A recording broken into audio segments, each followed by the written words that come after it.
ঝুলে রইল পার্থ চট্টোপাধ্যায়ের জামিনের আবেদনের শুনানি। ব্যাংশাল কোর্টের বিশেষ সিবিআই আদালতে হলো না জামিন মামলার শুনানি।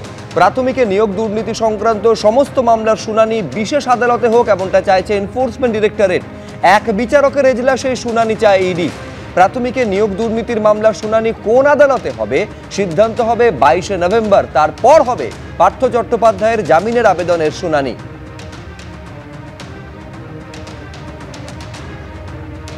নিয়োগ দুর্নীতি মামলায় কুন্তল ঘোষের জামিনের আবেদনের শুনানি শেষ, রায়দান স্থগিত। ইডির মামলায় জামিনের আবেদন, নিয়োগ দুর্নীতি মামলায় ধৃত কুন্তল ঘোষের আদালতে ঠিক কি হলো আমাদের প্রতিনিধি সৌভিক মজুমদার আরো বিস্তারিত এই নিয়ে বলতে পারবেন। সৌভিক, তুমি জানো যে ইডি এই মামলায় জামিন চেয়ে কুন্তল ঘোষ নিয়োগ দুর্নীতিতে অভিযুক্ত এবং ধৃত তিনি সুপ্রিম কোর্টের দ্বারস্থ হয়েছিলেন এবং সুপ্রিম কোর্টের তরফ থেকে সময় নির্ধারিত করে বলা হয়েছিল যে 1 মাসের মধ্যে নিম্ন আদালতে অর্থাৎ সুপ্রিম কোর্টের নিম্ন আদালত কলকাতা হাইকোর্টের কাছে কিন্তু এই মামলার বিচার প্রক্রিয়া শেষ করতে হবে।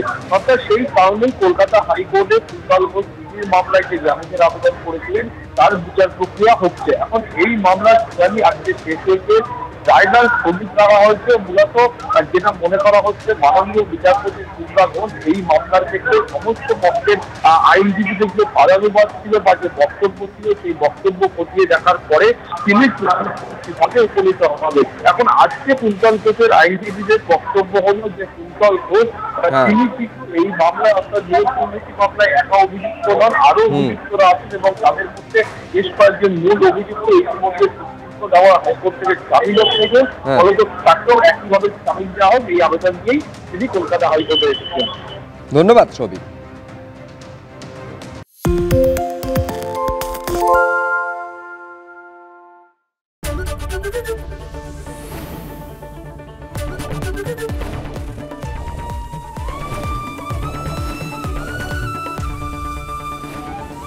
এবিপি আনন্দ, এগিয়ে থাকে, এগিয়ে রাখে।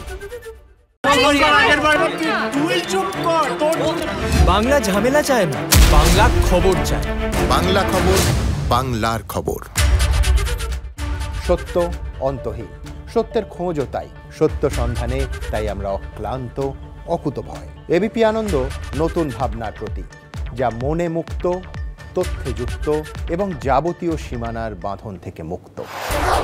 সীমা না শব্দটির মধ্যে লুকিয়ে আছে মানা শব্দটি, যেন চোখ রাঙানি এক অদৃশ্য বেড়াজাল যা আটকে রাখে আমাদের এক ছোট্ট গণ্ডির মধ্যে।